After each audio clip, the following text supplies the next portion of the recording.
Dios te bendiga. Te habla el profesor Rafael Polanco, una vez más, con la nueva sección, cápsula correctiva y educativa. Cápsula correctiva y educativa. En esta ocasión, le vamos a dar gracias a la pastora Berenice Balochier, desde Holanda, Países Bajos, por un material que hace tiempo atrás ella publicó, el cual lo tomé y le di seguimiento y le hice una extraordinaria investigación. O sea, lo investigué. En este tiempo de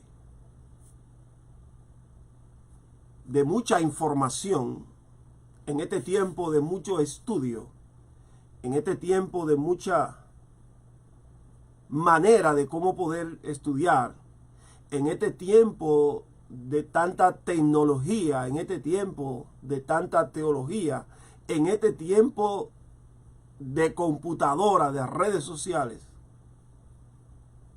nos sorprende sobremanera encontrar a ministros que predican sin historia. Repito, ministros que enseñan y predican sin historia. Ministros que predican y enseñan sin Biblia. Ministros que predican y enseñan bajo o sobre el tema de verdades sueltas. O sea que cogen un micrófono y comienzan a soltar verdades y verdades y verdades. Son verdades. Pero sin una coordinación, sin una armonía. Y lo más triste del caso es que las personas que lo escuchan, se encienden eufóricamente y si usted le pregunta a la salida que de qué se trató la prédica, la enseñanza, fácilmente le dicen que ellos no saben de qué se trató. Lo que ellos saben es que hubo mucho poder y mucha unción. Mucho poder y mucha unción. Alabado sea el nombre de Jesús. Dios bendiga a mi hermana Ana Durán. Recuérdate, primer martes del próximo mes. José Cruz Urbay, bendiciones. Mi hija amada Yesenia Molina, chalón, hija, chalón. El doctor Franklin Mejía, te están buscando por el tema de los diezmos. Chalón. Entonces, me sorprende que en este tiempo de que hay tanto donde conseguir, hay tanto donde buscar, hay tantos libros, hay tan buenas Biblias poderosas, las personas sigan predicando sin historia, predicando sin nada, sin base ni nada. Abren su boca y leen un pasaje bíblico y se van por ahí, mas nunca regresan, no explican nada del pasaje ni nada. Esto es triste, muy triste. Entonces, atacamos mucho y golpeamos mucho a los que supuestamente saben. No porque los sabios, porque los teólogos, porque los maestros. No. Esto no funciona así, Mire, cuando el apóstol Pablo llega a Atenas, el apóstol Pablo llega en un momento crítico, un momento de crisis en Atenas. Como usted sabrá, Atenas era lo que se llama el semillero de la idolatría, Y cuando el coloso Pablo llega a esta ciudad y observa la ciudad envuelta en una idolatría terrible, pues Pablo no pierde tiempo y comienza a tener enfrentamiento con los idólatras. Así que cada día, cada momento, este hombre peleaba, discutía, se enfrentaba a todo. No tenía problema. Él enfrentaba a todo el mundo.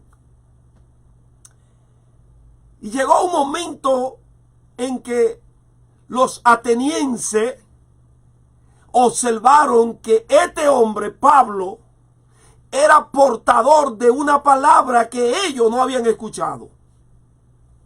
Que este hombre tenía algo que no tenían los demás que habían pasado por ahí. Y como toda ciudad tiene un lugar específico, un lugar estratégico, un lugar de mucha honra, así como cuando estamos aquí en lo que vivimos en New York, tenemos el Madison Square Garden, y cada ciudad tiene un lugar específico donde van los grandes, los poderosos. Así que la ciudad de Atenas contaba con un lugar llamado el Areópago. Este lugar, el Areópago, no es de que porque usted venga diciendo que usted es Rafael Polanco y que lo van a llevar al Areópago. Eso no. Usted tenía que tener, usted tenía que haberse ganado un nombre. Usted tenía que haberse ganado el respeto. Usted tenía que haber tenido un encuentro con los filósofos de ese tiempo para ello permitirle que usted hablara de ese lugar. Pero Pablo lo logró. Así que cuando llega el momento, alguien dijo, bueno, vamos a ver, de verdad, vamos a ver qué es lo que este palabrero tiene para nosotros. Recuérdese que Pablo ha pasado tiempo en la ciudad, en una batalla campal con los idólatras, con los adoradores de dioses. Pablo ha pasado una guerra, tenía Pablo. Así que lo primero que yo encuentro aquí en el coloso Pablo es una inteligencia poderosa. Cuando Pablo sube al Areópago que le dan la palabra, Pablo se introduce de la siguiente manera: varones atenienses, en todo observo que soy muy religioso. Cuando Pablo le mueve el tapete de esta forma, ellos deciden escucharlo. Entonces Pablo continúa, esta fue su introducción, continúa ahora y le dice: porque caminando y observando vuestro santuario, encontré donde había uno que dice al Dios no conocido. Pues a ese Dios que ustedes sin conocer adoran, de ese es el Dios que yo le voy a hablar. Alabado sea el nombre de Jesús. Aquí me quiero detener. ¿Por qué será que tenemos predicadores predicando sin historia? Predicadores que usted nunca lo oye en una introducción. Usted nunca lo escucha explicando el trasfondo histórico del pasaje. Usted nunca lo encuentra dándole una definición del lugar, por qué, cuándo y dónde. Pero sí te pueden pasar 1 hora y 15 minutos y más soltándote palabras de bendición, desatando, atando y soltando verdades sueltas. Y hablando lengua y corriendo y hablando fuerte. Amén. Gloria a Dios por lo que lo hacen así. A mí, ámeme como yo lo estoy haciendo ahora. Este es mi estilo. Así que sométase a él. Entonces, cuando Pablo llega a esta parte de su presentación, Pablo se regresa 500 años, aproximadamente 500 años en la historia pasada. Repito, Pablo, en el lugar donde estaba, donde había un altar para cada dios, había un templo para cada dios, Pablo se regresa 500 años aproximadamente en la historia. Si conoce la historia, tu predicación será mucho más buena y más poderosa. Así que el hombre se regresa 500 años en la historia pasada. Y parece que hipotéticamente tiene una conversación con uno de los grandes filósofos del pasado, llamado Epimenides.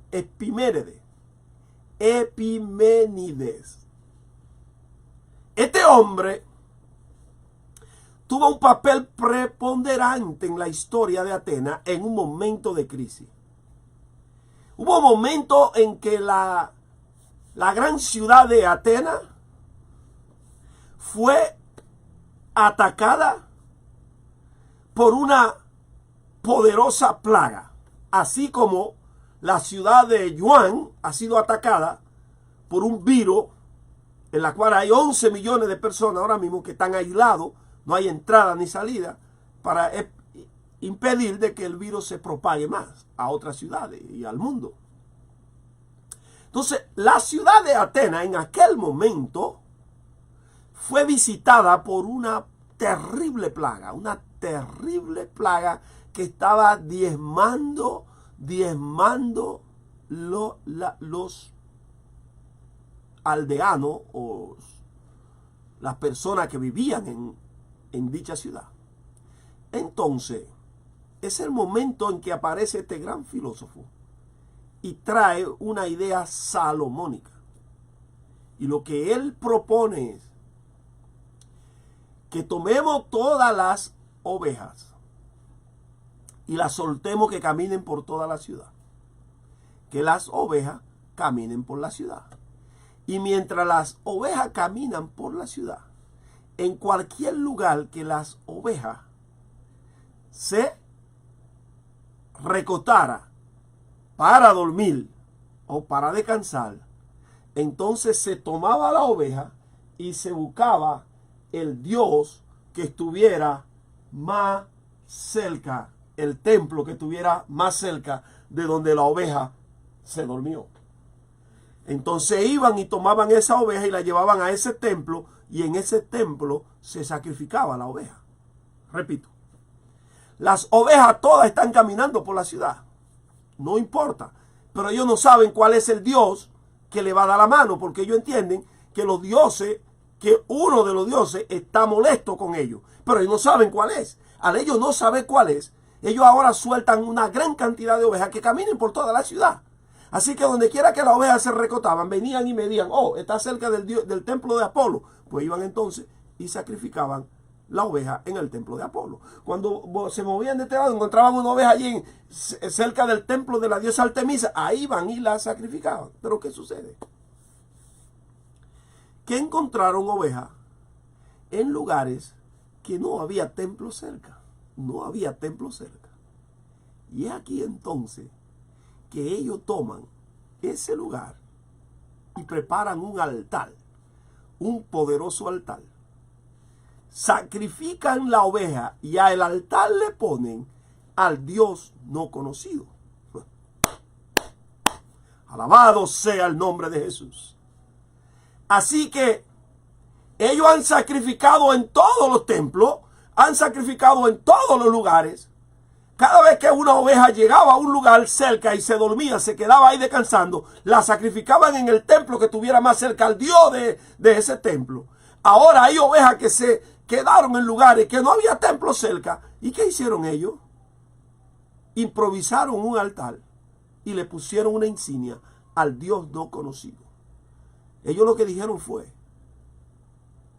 no sabemos cuál es el Dios que está molesto con nosotros. Así que sin importar cuál fue ese Dios, nosotros vamos a resolver el problema y vamos a sacrificar al Dios no conocido, a un Dios que no conocemos. El apóstol Pablo, conociendo la historia, alabado sea el nombre de Jesús, el apóstol Pablo, conociendo esta historia, cuando tiene la oportunidad que lo suben al aeropago, él usa la historia de 500 años aproximadamente atrás. Se la aplica a un santuario que él encontró en la plaza que decía al Dios no conocido. En aquel entonces, 500 años atrás, cuando el filósofo dio la idea salomónica, la dio por un problema que había, pero no se construyó un templo para ese Dios. No se construyó. Pero ahora los griegos eran tan sabios y tan sabios que ellos, al adorar tantos dioses, ellos entonces hicieron un altar y le pusieron la insignia al Dios no conocido. Y era simple. Si se presenta cualquier Dios exigiendo que por qué no lo adoramos, lo llevamos a este altar y le decimos, mira, gran Dios, tú eres tan importante para nosotros que a pesar de nosotros no conocernos y tú nunca haberte presentado, ya nosotros te adorábamos. Ya nosotros te adorábamos. El apóstol Pablo agarra todo este engranaje, toda esta historia y se la aplica a Jesús. Y le dice, oh, así es la cosa. Pues mire qué bien. Así como ustedes están adorando al Dios no conocido, ha llegado el momento que ustedes lo conozcan. Porque ese Dios que ustedes tienen, ese altar del Dios no conocido, es el Dios que yo predico, el que hizo los cielos, el que hizo la tierra y todo lo que hay en él. Ese es el Dios que yo predico y yo se lo quiero presentar a ustedes. Esto que hizo el apóstol Pablo, 500 años después de la gran plaga, donde aquel gran filósofo trajo la gran idea, esto que hace el apóstol Pablo merece mi respeto, merece mi admiración. ¿Por qué? Porque el apóstol Pablo le habló a un grupo de idólatras. Le dijo idólatra y ellos no se molestaron con él. Cuando él le dijo, varones atenienses, en todo salvo que soy muy religioso, ellos prestaron atención para escucharlo. Y más luego le introduce la idolatría y lo golpea con el Dios no conocido. Y ese Dios no conocido fue el que Pablo le presentó y por el cual aún el Areópagita se convirtió. Pablo fue un gran estratega presentando el evangelio. Y yo te pido a ti, por favor, predicador maestro, cuando te toque predicar y presentar el evangelio, conoce por lo menos la historia de lo que tú vas a predicar. Verdades sueltas, cualquier nuevo predicador convertido lo puede hacer. Señores, el evangelio es más que pararte en un púlpito con una Biblia. El evangelio es algo serio, muy serio. Lo primero es que tu sermón tiene que estar acompañado de una dosis, una fuerte dosis para conversión. La segunda para edificación y la tercera para formar al creyente. No te lleve de las alabanzas contaminadas que el pueblo diga porque tú le estás dando palo a un grupo, a otro, a un movimiento y a otro. Eso no convierte los corazones de los hombres. Lo único que convierte los corazones de los hombres es la palabra de Dios cuando es bien trazada, bien explicada y bien expuesta. Dice la Biblia, y con esto cierro, en el libro de Hebreos, capítulo 4, verso 12, porque la palabra de Dios es viva y eficaz y más cortante que toda espada de doble filo y penetra. Eso es lo que hace la palabra de Dios. Pero es cuando, no es cuando tú te levantas y comienzas a decir que en Juan 3:16 dice esto, en Juan 4:22 dice esto, en Romanos 5:12 dice esto, en Efesios 1:12 dice aquello, en Hebreos 1:4 dice esto. No, es cuando tú vienes, estudia el pasaje, estudia la historia y lo coordina. Y tiene una coordinación adecuada que se quede no en el corazón de quien te escucha, sino que la palabra entre al espíritu de tus oyentes.